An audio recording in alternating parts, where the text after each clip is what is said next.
Landwehr is a very important thinker of the future of humanity. Thank you very much for watching.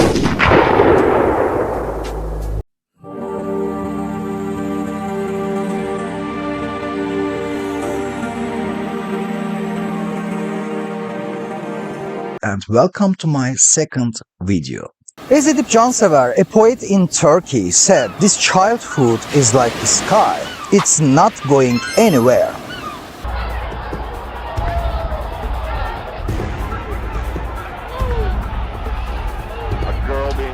To a paddy wagon. Would you have taken $100,000 to call everything off? I would have taken $100,000 as to calling it off. Well, How much is it worth to you to call it off? call off A what? million? Would you have done it for $1 million? Revolution? Yeah. What's your price? My life. Although we have to restrict it due to our current lifestyle, bread was our best friend in ancient cultures, active and heavy lives. On this channel, we shed light on different parts of culture through the things we read.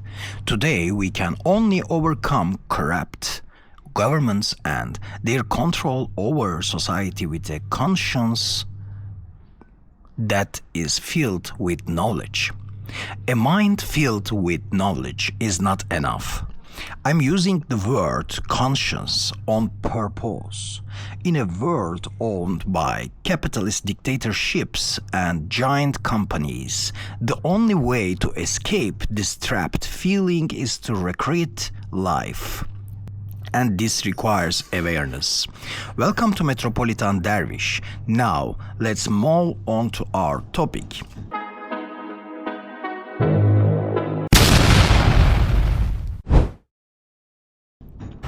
When many people come to Vietnam, they first think this is the country of meat, fish, and seafood. The streets smell like pho. The markets are full of fresh seafood. Powerful flavors are at the center of the food culture. Tofu. Yeah, tofu. But there is another side to this story that people don't see. Every month, millions of Vietnamese people stay away from meat by their own choice. But why? Is this a diet? Is it a health trend? No. In Vietnam, they call this An Chay. This means vegetarian food. But the word Chay does not just mean vegetarianism.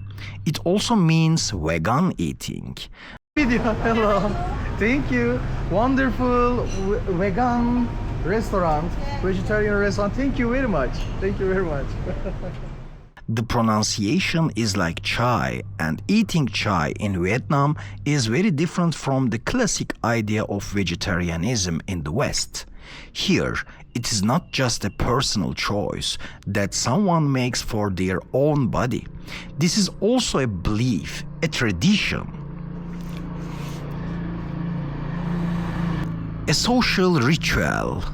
And in some ways, it's a quiet rebellion against the modern capitalism food system. Because of this, to understand the An Chay culture, it's not enough to just look inside the plate. You need to look at 1,000 years of history. You need to look at the temples. You need to look at how society organizes itself and the relationship people build with nature. The roots of the vegetarian tradition in Vietnam go back to its 1,000-year Buddhist history. One of the main teachings of Buddhism is ahimsa. This means the principle of doing no harm. It teaches people to avoid causing pain to living things. For this reason, staying away from animal foods is not seen as just a food choice, but as an ethical understanding. However, this teaching didn't just stay the same in Vietnam. It mixed with the local culture, changed, and took a shape unique to Vietnam, especially during Le Dynasty. Between the years 1009 and 1225, and the Tiran Dynasty. Between the years 1225 and 1400, Mahayana Buddhism was supported by the state. Right during the periods, vegetarian cooking experienced a huge development. There was an exchange of knowledge and techniques between the palace chefs and the kitchens of Buddhist temples. As a result of this, very sophisticated and creative vegetarian cooking techniques appeared. For Vietnamese Buddhists, eating chai is not just about not eating meat.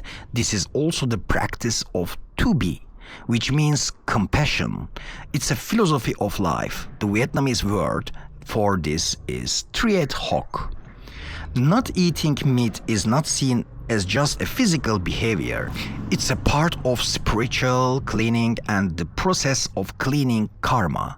In other words, An Chay is an action where a human being rebuilds their relationship with their own body, their soul, society, and nature. But the most interesting part of the story is this. In Vietnam, vegetarianism is usually not a choice made alone. It's a ritual lived together with society. According to the lunar calendar, on the 1st and 15th days of every month, meaning Mung 1 and Mung 15, and also on the 14th and 29th or 13th days, millions of Vietnamese people eat a vegetarian diet. Families come together. Temples prepare mass meals. Neighbors offer chai dishes to each other. So, food here doesn't just fill the stomach. Food in Vietnam is life itself. Food is so important that it has even entered the language. Food in Vietnam is life itself. Food is so important that it has even entered the language. When Vietnamese people ask each other, "How are you?" most of the time they use expressions that mean, "Have you eaten food yet?" or "Are you hungry?" This is not just a greeting, it is the reflection on the memory of a society in its language. A society that fought against wars, poverty, and hunger for centuries. Today, Vietnam is living in perhaps one of the most stable and prosperous periods of its history. Thanks to the long-term plans of the Socialist Party and its policies of entering the world economy in a controlled way, the country is going through a great transformation.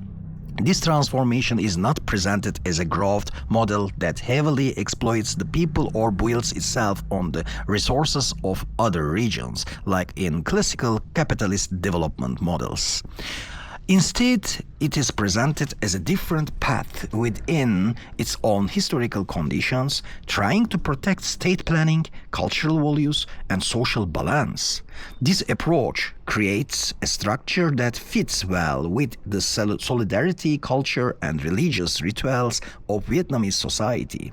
Of course, Vietnam is not a completely vegetarian country. On the contrary, it has a very strong meat and seafood cuisine, but the tradition of An Chay continues to live as a deep cultural heritage. It views not eating meat not just as a food choice, but through compassion, sharing, and the relationship built with nature. Because in Vietnam, food is not just a need, food is culture, food is history, and food is the heart of Vietnam. It connects people to each other. It strengthens solidarity. A study made in South Vietnam in 2019 and published in the journal Sustainability also showed this from a wider perspective. The reasons why Vietnamese people choose vegetarianism are very diverse. Health concerns, spiritual beliefs, love for animals, environmental awareness, knowledge about diet, the variety of plant-based foods, social relationships, personal view on life, and the idea that the human body is similar to plant-eating animals. So, An Chay is not just a religious tradition. It's also a multi-layered culture fed by health, environmental and ethical thoughts.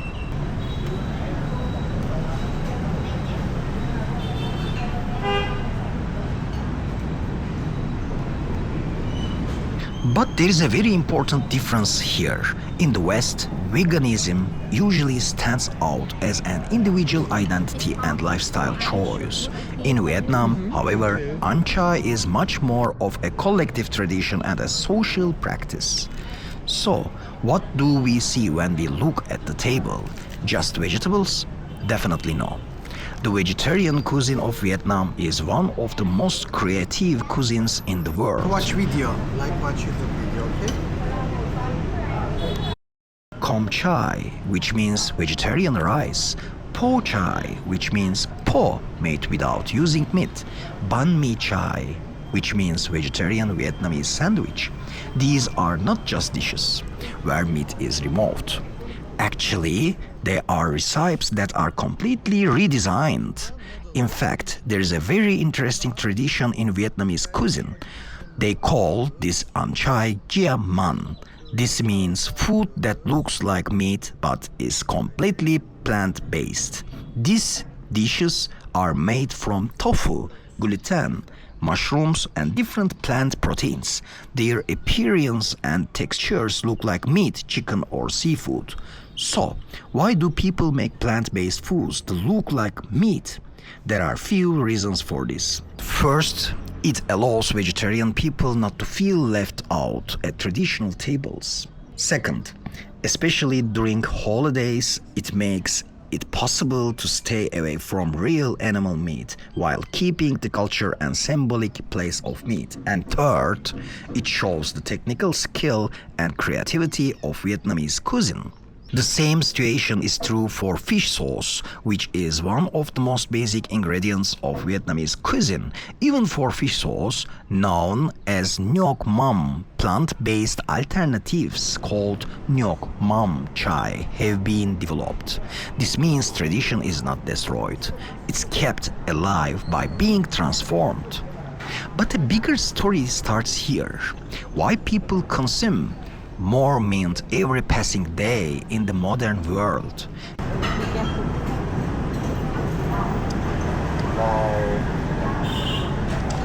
Wonderful.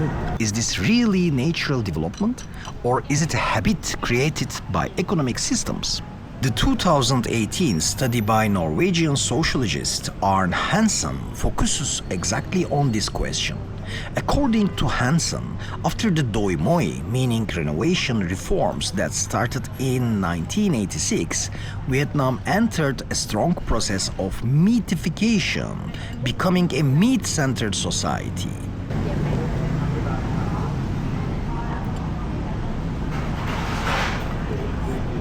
Meat production and distribution systems changed.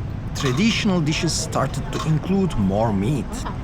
Meat-centered consumption habits coming from abroad spread. Eating out became more common, and meat was turned into a symbol of modernization, development, and wealth.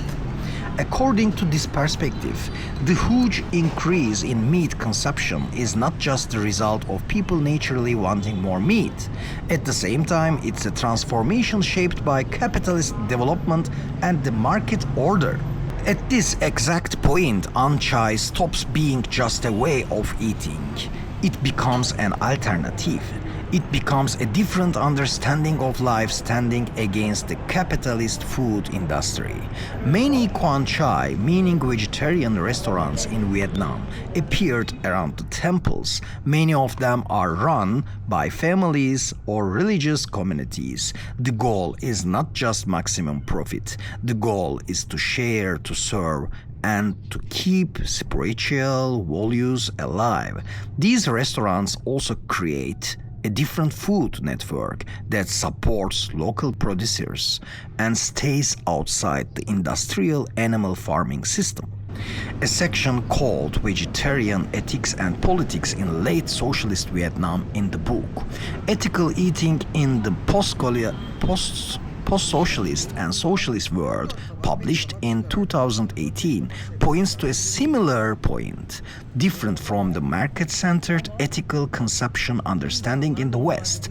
Vegetarianism in Vietnam appears as a collective way of life and an alternative systems of values. This situation takes us the bigger concept, food sovereignty. This means the right of peoples to define their own food systems, the right to reach foods produced through healthy, culturally appropriate, and environmentally friendly methods. In Vietnam, An Chay connects with this thought in many ways. Local knowledge is protected, small producers are supported, shorter production networks that don't depend on global food chains are created. Besides this, there are also practices of Pad Chai, meaning vegetarian food distributed for free by temples. These meals reach people in need, and they represent the idea that food is not just a product to be bought, but a social right. But times are changing.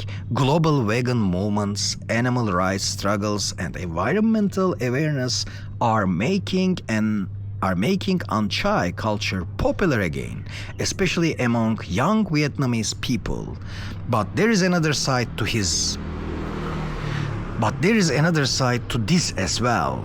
Capitalism has the power to turn many things that oppose it into a commercial product over time. Luxury vegan restaurants are appearing. Vegan products are being marketed. Chai can become a brand. In this way, a 1,000-year-old social and spiritual tradition faces the risk of turning into a new object of consumption. This is the big question in front of Vietnam today. Will An Chay be able to continue living protecting the solidarity, sharing, and spiritual meaning at its roots, or will it become a party of the global consumption culture? One thing is certain, An Chay in Vietnam is not just about what is on people's plates. This culture tells us about people's relationship with nature, their bonds with society, their beliefs, and what kind of life they want to build against economic systems. Because sometimes the biggest story of a society starts at the dinner table. Thank you.